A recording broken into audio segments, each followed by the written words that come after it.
Welcome back to Neuroconversion Leadership, where we talk about effective leadership and communication. In the past, I always said in the STEM workplace, but it's really more than that. It's wherever neurodivergence occurs, which is just about everywhere. In fact, on your team, you almost certainly have someone who's neurodivergent. You may or may not know it. Yesterday, I was at an inclusion conference and I got to do a fireside chat with Arianna DeAngelis. She works at the Autism Project and coaches and does talks on how to work with people who have autism.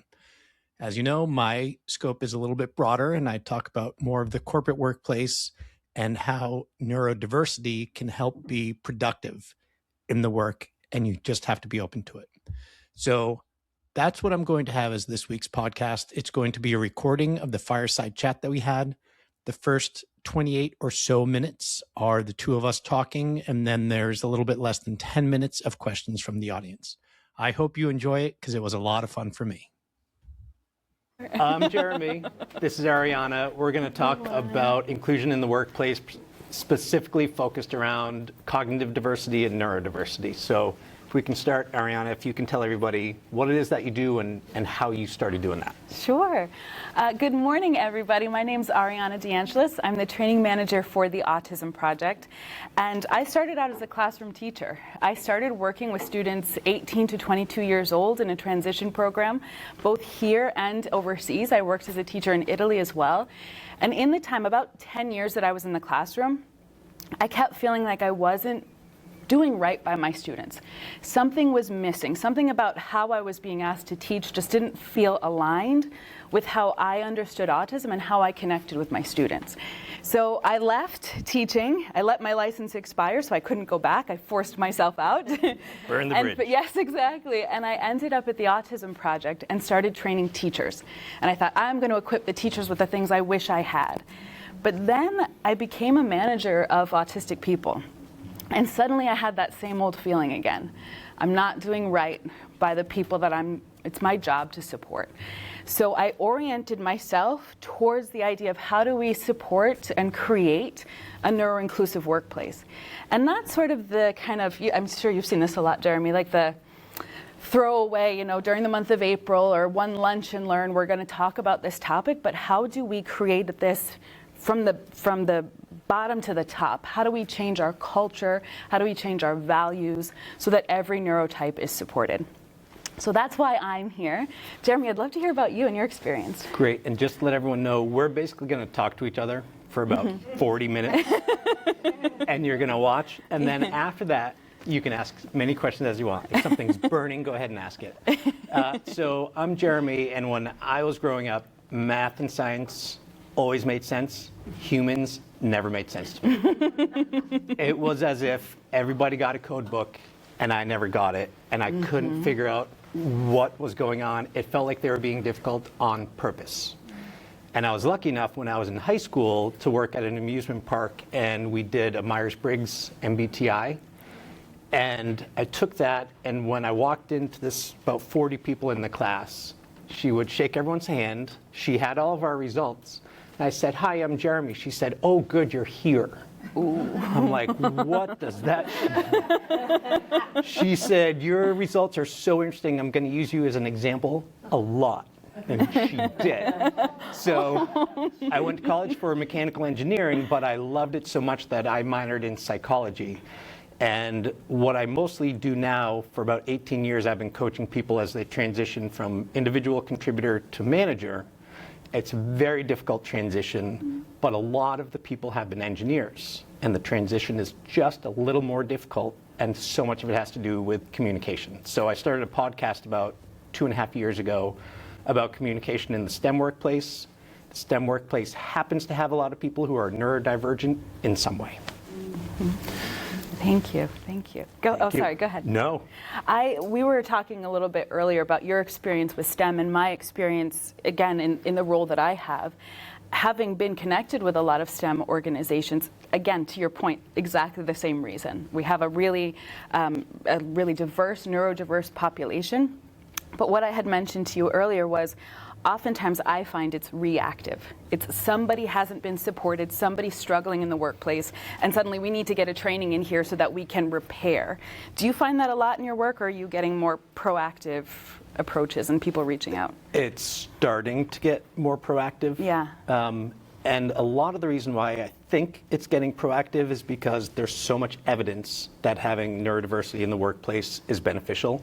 So it's not a problem that you need to figure out how to handle. Companies like JPMorgan have an Autism at Work program. They specifically find people with autism. They have a group that they work in, and they found that they are 90 to 140% more productive than other people with fewer mistakes. Ernst Young has found something similar. So a lot of the big companies have found that not only do we need to find a way for them not to be an issue, we need to embrace them because there's so many great things that they bring to the table. Well said, well said. What do you think, so if these companies have these amazing programs, why don't we all have them? What is the barriers to this that you find when you walk in to do a training? What are some of the barriers? To me, I think the barrier is that it takes a little more effort and understanding. If you're doing an interview and someone just resonates with you, you see all of their strengths. Yeah. If you're interviewing someone and they just seem difficult to communicate with, you just don't see the strengths. If you then do manage to hire someone, then they're just not included as much. You don't value their opinion as much because they don't resonate with you. So people will always look for who they're comfortable with because it feels like it's going to be a more cohesive team if everyone gets along. But cohesion leads to groupthink, which leads to mistakes and lack of creativity. So a little bit of contention is a great thing. Ooh, I like how you phrase that. That's definitely true. I find, so again, I don't just work in the neurodiversity in the workplace field. I'm training teachers, doctors, police officers, et cetera, et cetera. When I go into an office environment, it's so clear to me when I walk into a place that hasn't had the culture shift yet. And if the culture shift isn't there, and I start making recommendations about light covers and fidgets and work from home opportunities and different types of schedules, et cetera, et cetera. But if the work culture isn't there, if when people disclose their diagnosis, they're told, are you sure? Which I hear a lot. Someone, you don't really seem autistic. I don't think that's correct. Or maybe get a re-eval. Or the old classic, I wonder if any of you have heard this, everybody's got ADHD nowadays. It happens, this is so popular. It's trendy. It's trendy to have an ADHD diet. What a ridiculous thing to say. So if I walk in and I hear this, I think, well, should I throw my PowerPoint out? We got to sit down and really just talk about our biases. I think biases about, and we talked about this earlier too, about when you think of autism, what do you think of? And I ask people all over the world this question, and the number one answer is Sheldon Cooper. So if that is our idea of what autism is, and someone who's high masking, someone who doesn't fit that profile, discloses a diagnosis, they're told things like, you're really good at masking, I never would have guessed. And their needs are not met. And when they do ask for something in the workplace, they're told they're being difficult or unreasonable, or what I just heard yesterday, I wonder if you hear this too, oh, you're using your neurodivergence as an excuse. I hear that constantly. And I will, and then I'm going to pass it back to you, Jeremy. I'm so sorry. Keep going. We were talking earlier, one of the most detrimental phrases for me is the term high functioning. Because as soon as somebody is labeled as high functioning, as soon as somebody might self-label as high functioning, suddenly everybody thinks, okay, you don't need any sort of universal design doesn't apply to you. If you ask for something, you're just being unreasonable, rather than, again, having this authentic understanding of neurodivergence, which it's not a medical term. So you can't just Google neurodivergence and you have this exact idea. The way that we use it in our trainings, and I wonder if this is the same for you, Jeremy, is essentially a neurodevelopmental profile or a neurodevelopmental diagnosis. So autism, ADHD, Tourette's, dyslexia, dyscalculia, etc. That's how we use it. And to your point, it's better business. Yes, it's essential that all of us feel fulfilled in our work as a sense of belonging, that we don't have to use all our bandwidth to mask and regulate, of course. but also you're supporting all different kinds of minds with all different problem-solving perspectives and creativity and so many things that are valuable to that bottom line as well. There are so many things I want to address in what Sorry, you said. I will be quiet. So I'm going to forget half of them, but that's all right. You know, a lot of the issue around DEI is the E. It's the equity. And it's what makes people rail against it. And I try to ignore the equity because you can define that however you want. Like someone who's got ADHD or whatever, it's fair to give them what they need so they can be productive. If you are a person who looks just like me, worked really, really hard and doesn't get a job because someone wants to check a box, that's not fair to me. If you're an employer who is saying, I have to hire someone that I don't necessarily want to hire, so whichever viewpoint you agree with is great, but accept that there are all those viewpoints and people hold them. So when I think of the equity in DEI, I change the E to a $sign because your employees are your greatest asset when they're engaged and they're your greatest liability when they're not. And equity in the business world is assets minus liabilities. So if you are talking to someone who's pushing back against DEI, change that E to a $sign and just focus on the benefits to them and the company rather than needing to be fair, because that's where most of the pushback comes from, in my opinion. I like that. I like that. And how do you think, so if someone in HR is looking to hire and recruit neurodivergent talent, is there anything that they might have to do differently in the recruiting process, in the interview process, to bring in that diversity to then use some financial technical terms you just used that I have now forgotten? You know, I think so much of it is having very specific things that you look for. If you go into an interview and you have very specific skill sets and abilities, and when you go through, you have multiple people in there, so everyone sees from a different angle, and you can then measure after it's over how many check boxes that person got for things that they met. If you don't have very, very specific things that you're looking for, then what you end up with is a feeling. And you have a feeling that's very good about people who think the way you do, and you don't have as good a feeling about people who don't. Definitely. Very well said. And I'll add to that, when you're interviewing someone, considering the value of the questions that you're asking them. A lot of times we have these questions that are meant to catch somebody or to, you know, what is your greatest weakness? Everybody always says, I care too much, I spend too much time, I don't delegate, I work so hard that I burn myself out. Or they ask questions. This is a real question that I got in a job interview once. What Disney character do you most align with? Now, I said Mulan. Was that the truth? No. Why I said it? She's tough, she's determined, she doesn't take any you-know-what, et cetera, et cetera. The real answer was probably Winnie the Pooh or something like that. But it's truly, what was the intent of that question? The intent of that question was to trip me up or to see if I could figure out what they wanted to hear. It had absolutely nothing to do with the role that I was being interviewed for, and it happens so often for neurodivergent people. So if possible, send the questions in advance. I need interview skills in my job. We're interviewing each other right now. So if I couldn't do this, that would be a problem. But not everybody, a software engineer probably doesn't need, I don't know, but I'm guessing, that back and forth. So how can we test their skills in an authentic way? Really consider what we need from the person. Again, to your point, if it's just, are we having a feel-good conversation, that's going to set a lot of neurodivergent people up for failure because we haven't thought about what works best for that person. Can they demonstrate their skills without having that sort of back and forth conversation? And it's kind of the same thing in the workplace. When someone does have a job, people tend to look for themselves in the behavior of others. So this guy's not a team player. Well, he happens to be the most introverted person you've ever met. So it's a lot more work for him, talking about myself, to go and interact at those things. It's just awkward. And one thing that I like to talk about is it's not just neurodivergence that is an issue. I say neurodifferent. Because, like I said, I haven't been diagnosed with anything, but when I walked into that room, she said, "Oh, good, you're here." Because for many, many people, I'm just so different than them that it makes communication really, really hard.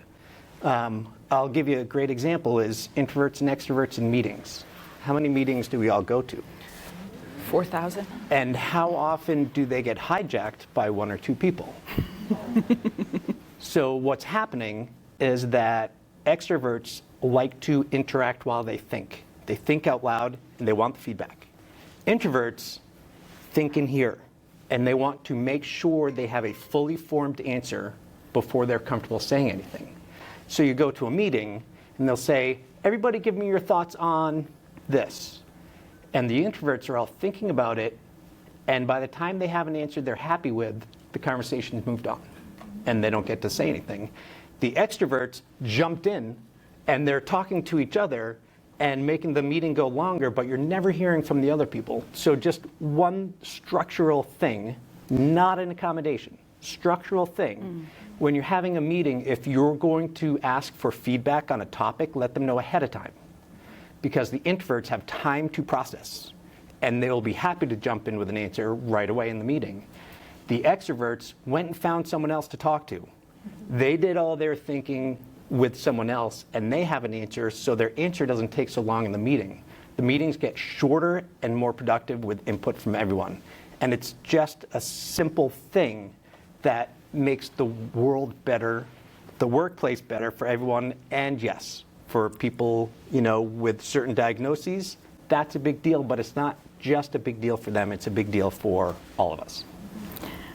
First of all, I feel seen that you're describing our staff meetings, and I'm taking so long to kind of process, and everybody's talking, and I have so much to think about now after what you had just said.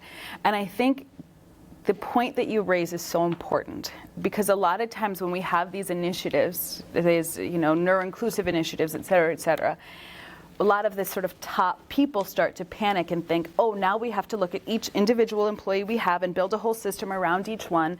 But that idea of universal design is so valuable. It honors all the different neurotypes based on what neurotypes need, and it's part of the structure. It's part of the scaffolding of the office, so that individuals don't have to constantly advocate for themselves all the time, which is then exhausting. And I think that that's a really important point.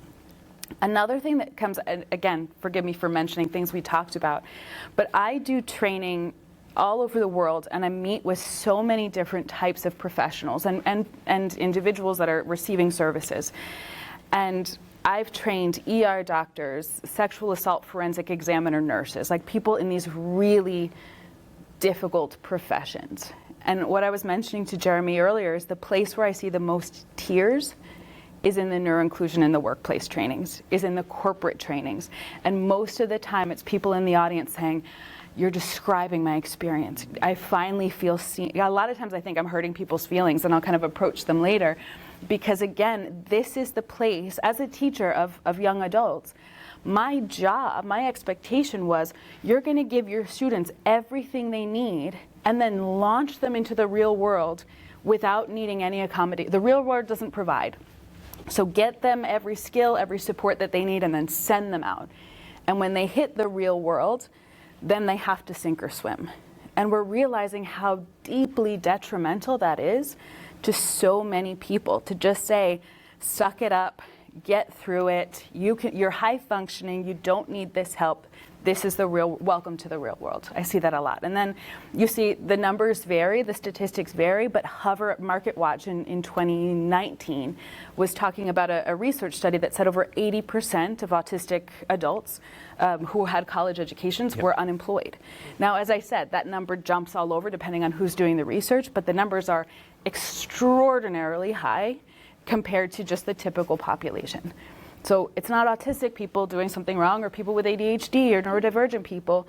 It's that we haven't built a culture and a structure, to your point, that universal design, that allows everybody to thrive. And I think that that's that's important. Are you seeing similar things in your work? Yeah, so I love the 80%, because that's the number that I see as well. Yeah. And people who are neurodivergent are 8 times as likely to be unemployed. Yeah. So there's this massive, massive employee pool of incredibly qualified people that if you are able to focus on them, all of a sudden you have a huge competitive advantage. Going back to something you said about masking, is people will often say things like, well, there wasn't so much of it when I was a kid. Yes. ADHD or whatever it is. And that's because everyone kind of had to mask. And there are any number of people I know who in their 40s and 50s suddenly get diagnosed with ADHD. And what they've been doing all their lives was just coming up with coping mechanisms so that they can get through, but holy cow, is that tiring. Yes. And they never knew why some things were so much harder for themselves than they might be for other people. Absolutely, absolutely. I wonder if you hear this a lot, because I do. When I talk about masking, a lot of people will say, yeah, but everybody masks. We all mask. Everybody, I'm slightly different here talking to you in front of a group than I would be just one-on-one with you, which is different than I would be at Sunday dinner. But that's not masking. That's kind of code switching. That's adjusting my interactions based on the context that I'm in. Whereas masking in neurodivergence is a safety-based response. It is, I cannot show my authentic self. I have to mask my sensory needs. If the HVAC system, which I'm not noticing this one, but if the HVAC system's making a ton of noise, I can't put my hands over my ears because then people will know. So it's just going to be grating for the entire day. My nervous system is going to be worn down. I have to act as if I'm neurotypical. I have to study the neurotypical people around me. People can't know, because if they know, I'll be, usually in the business context, socially unsafe, or my job will be unsafe if people know this about me. And I ask groups, what impact does this have on people to mask? And usually the number one answer, I think you mentioned it, Jeremy, is exhaustion. To use your entire bandwidth throughout the day to mask who you authentically are. And then the mental health components. Like, imagine what that does to your self-esteem, to your mental health, to constantly be acting as somebody other than who you are.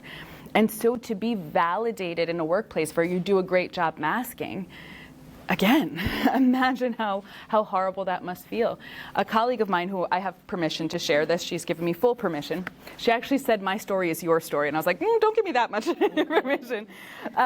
But she was on a panel, high masking autistic woman, talking about her autism at a hospital. And someone in the audience raised their hand and said, you don't seem autistic, and I mean that as a compliment.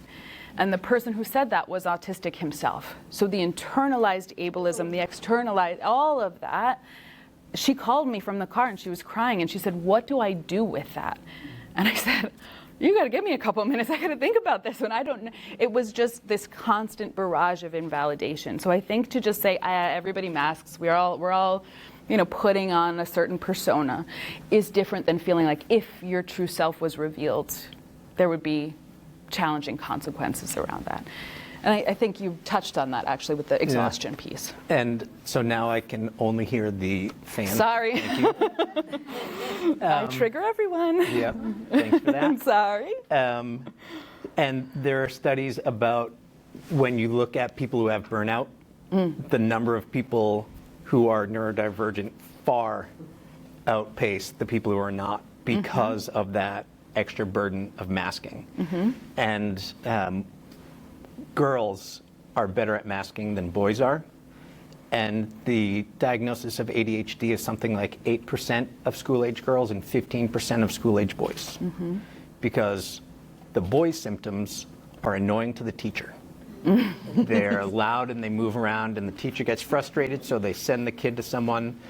The girls' behavior tends to be withdrawal and being quiet and not causing any problems. So they're just not going to get diagnosed.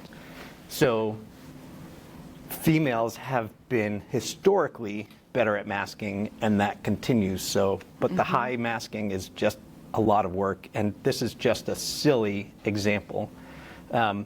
Imagine you're 7 feet tall. There's nothing inherently good or bad about being 7 feet tall. except that you live in this world. So if you're 7 feet tall and you want to play basketball or volleyball, awesome. If you want to walk through a doorway without having to duck every single time or get on an airplane and go somewhere, it's hard. So going back to universal design, it's not making an accommodation. An accommodation implies there's something wrong with you and I'm going to help you. But if you design the workplace so that it's beneficial to everyone, whether they're just neurodifferent, neurodivergent, or just get really annoyed by people fidgeting or whatever it is. Yeah.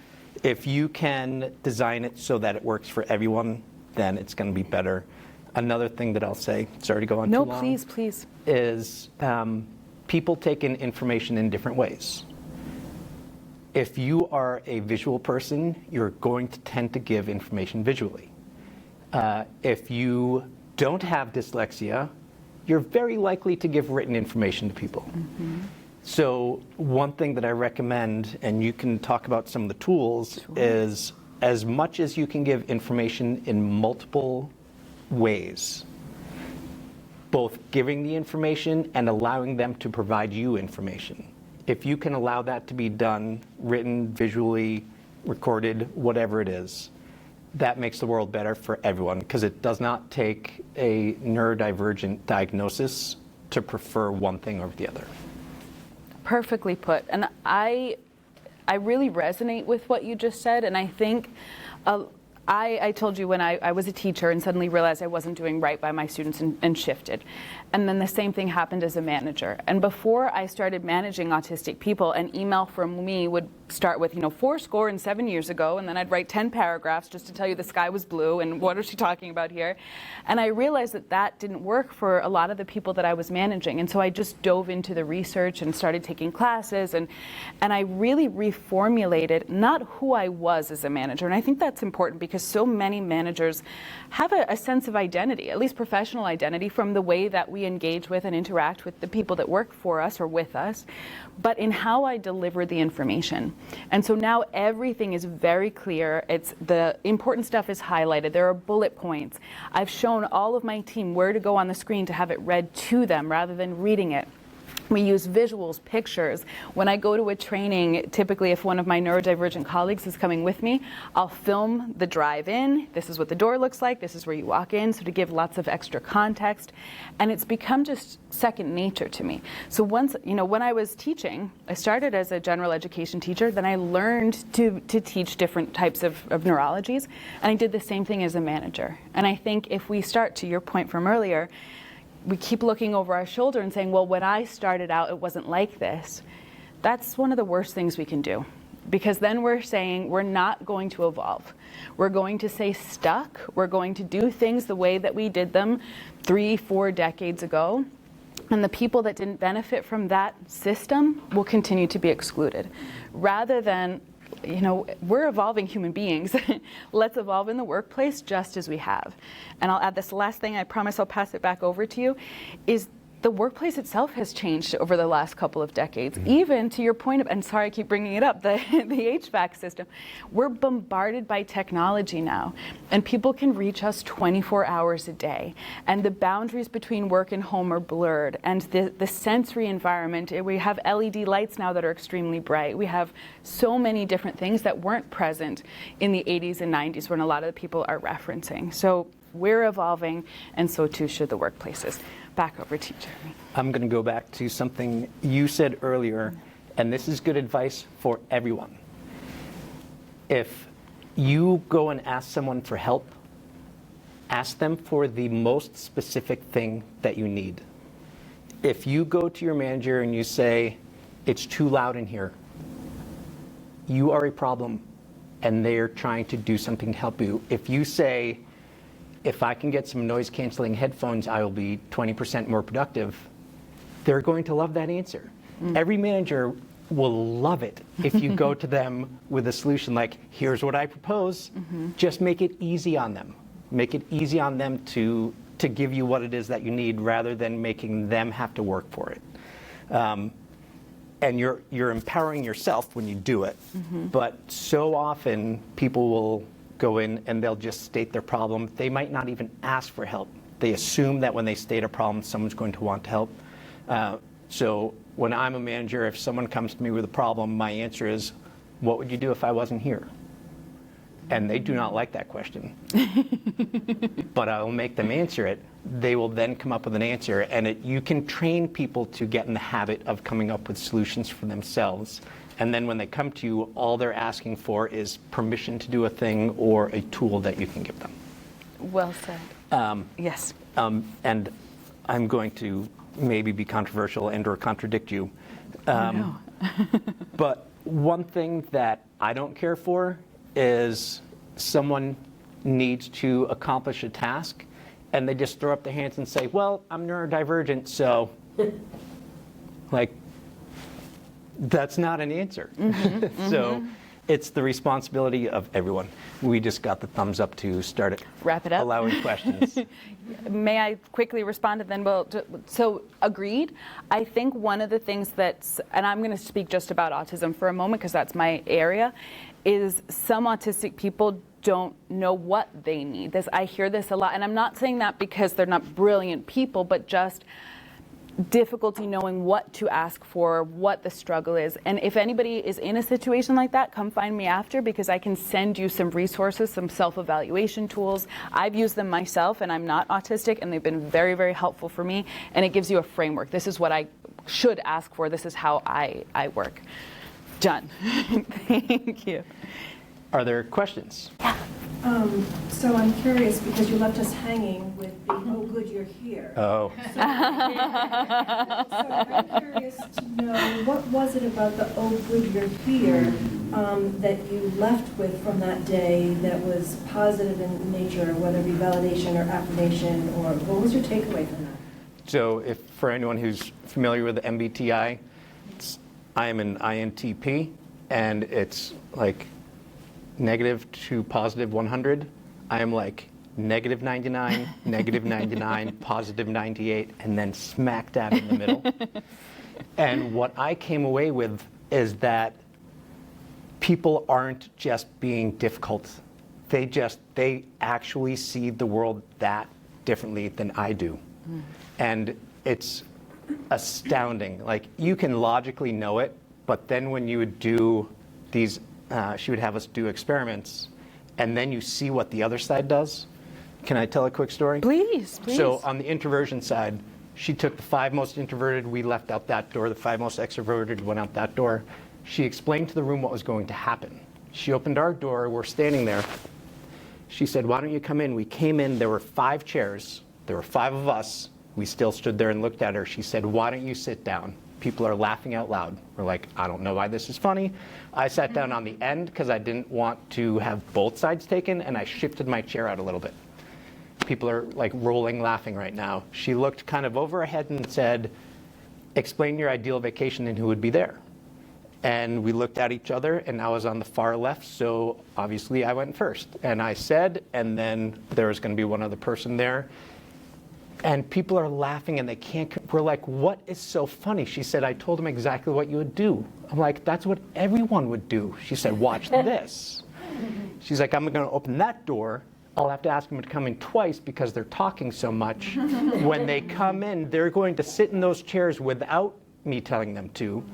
All of them will be touching each other, and when I ask the same question in the same way, they're going to huddle up, figure out where they want to go on vacation together, and then they're going to invite all of you. I'm like, that is the dumbest thing I have ever heard. And it is spot on what happened. Wow. So when you go through that and you see just like they are that different, it really helps you to step back when someone's being difficult, to say they're not trying to be difficult. They're doing their best in their own way, and it's up to me to try and bridge that gap. Well said. Well said. So I want to say how much I appreciate this. Personally and professionally, this is super helpful, right? So I have a son with autism, and I'm getting ready to do a big search committee for a position at ERI, right? So you have opened my eyes to both sides of that coin, so I'm going to come find you for a reason. Please do. But one of the things that I think about is when you talk about that process of finding folks, right? And that are going to be part of interviews. One of the things I'd like to ask you, are there things that you've done specifically because you have me thinking about the rubric that we're going to use and how I can change those questions? Because the one thing that I want to be conscious of, so I didn't say who I am, Michelle Font from the University of Rhode Island, and I am in diversity, equity, and inclusion all the time in my work. I want to be better at it from this point of view. So do you have any, thoughts about what are the kinds of things that we should be doing differently when we're in a search process? Because the common way to do it is not the way that we should. That's what I do know. Go ahead. Okay. So one of the things that I recommend is being very concrete with the expectations for the role. So a lot of times we have this tendency to use very flowery language and talk a lot about office culture and all of these sorts of things. So really the exact specifications, essential duties, essential roles, and oftentimes I have worked with autistic people and non-autistic people actually, who are constantly going back to that job description. Well, you asked me to do that, but that's not what I signed up for here. So really internally, before you post, if you haven't done this already, which you probably have, making that description watertight, making that role watertight. This is what we're looking for, and then describing it exactly in very direct language, avoiding any sort of any terminology that requires context to interpret it, I would say. I can also recommend a couple of books if that's helpful. One of which I reference a lot is called The Canary Code. It's written by an autistic woman, and she has tons and tons and tons of information on different types of supports that you can put in place for different spots. So the hiring process, the onboarding process, et cetera, et cetera. And just to piggyback on that, when I'm talking to managers, I will have them, or working with anyone, I will say, write out your list of top 5 most important things that you can get done in a week on a consistent basis. Now go to your manager and ask them to write their top 5 most important things. I've never once seen them match. So if you kind of look at it from that angle, most people don't really define what they want in a role. So, to your point, doing that. Thank you. That's excellent. And one thing I'll add, as part of the interview process, I would just send this to everybody, not a person who's disclosed a diagnosis, just for everybody. Here are some options for the interview, if applicable. You can do a face-to-face interview. You can receive the questions in advance. Again, if you don't need to see how someone thinks on their feet. Or you can receive our top 10 questions in advance. We may ask you some additional follow-up questions in the moment, which I do oftentimes. Would you like to do this? Because I've done interviews before where we're walking rather than sitting face-to-face, because that can be intimidating for some people. So again, it's not, and are there any sensory needs that you'd like us to be mindful of? Turning off overhead lighting, things like that in that space. I was interviewing an autistic woman once and the fire alarm went off in the middle. That was probably the worst thing that could have happened. But yeah, those type of structures. Can I ask a clarifying question? Yeah. When you're part of your response? Yes. So, and again, this could be preconceived notions about what I was given when I stepped into my role as HR manager. That if we meet in person, we got to meet everybody in person. If we meet virtually, we got to meet everyone virtually. So that way, you talk about fairness, right? You're talking about unfair advantages in the hiring practice. So if you met with that person and you were walking, does that mean that you have to, should, or where does that fall with compliance? And, walking with everybody when you're interviewing. How do you manage that? Does it matter? What I do, and then I'll hop right over to you, what I do, and I don't know whether or not we're the Autism Project, we're a little organization, so whether or not, anyone here from Brown Health? I could ask them, but so I offer it to everybody. Here are your options for the interview process. You can do. Now, that being said, if it's an in-person job where the person, it has to be able to do something like we're doing here, you might want to see the person in that context. But if it's available, I just will, again, offer it to whomever. Not everybody's going to choose that. I would want to just sit down and get through the interview. I wouldn't want to go for the walk. I'd want to be in person and all those sorts of things. So that's just a personal way that I typically do it. Were you going to add to that? That's exactly what I was going to say. Got it, Offer okay. options to everyone, because that, by definition, is the definition of universal design, right? Right. So when I taught a graduate class when I was professor, and the class was the one class that you took if you were getting a master's degree in any education field that was about special populations, that they used to call it special populations. And so I was trying to demonstrate the concept of universal design to my students. So I said, there's going to be a midterm for this class. It is going to be either an oral presentation that you will give to the class, a research paper which you will write, or a objective 40-question multiple choice exam. Each one of you gets to tell me which one of those options you wish to use to show me what you have learned. Perfect. Thank I you. would actually also add that it's actually equitable if you're giving the option, because you said, if everyone has to do the in-person, but is it really, because you're baselining someone's different ability to think. So they're a neurodivergent person that might be seeking an accommodation to interview. So if you get pushback from a compliance perspective, you're really just accommodating someone that thinks differently or has different mobility or whatever that looks like. So I think you're totally safe from a compliance perspective. I would also add for my HR professionals in the room, lean on some of the resources that you might have that do assessments with once they become employees, right? So past the interview phase, once they're employees, as you're seeking accommodations, sometimes we're not all knowledgeable. We're not, I don't know an HR professional that's also a clinician, but I love that if you are. So we cannot determine some of the things they need. Yes. So we really kind of, I'm not going to say outsource, our current leave administrator does this for us, inclusive as part of the services they offer us, but for an employee that has any type of different ability, whether it's neurodivergency or not, they do an assessment and they provide the recommendation from a clinical perspective, and they're mindful of what our workplace looks like. You mentioned the headphones, so that's something we've really kind of been leveraging as people have been needing them for a variety of reasons. Maybe you need to be seated near less lighting or more lighting. Yeah. So some of those things, as once they're an employee, so that you don't feel like you have to own some of these decisions, because I do think the neurodivergent spectrum is so wide that no matter how much we dive into it, we're not going to know it all. So Absolutely. I would recommend looking at those resources that you might already pay for this and not even know it. Where do you work? Nice. Oh, neighborhood. Okay. So I think we need to start wrapping up. We're going to be here. If there are any questions, you want our cards, anything like that, just come up and talk to us afterwards. But thank you. Thanks, everybody. Thank you.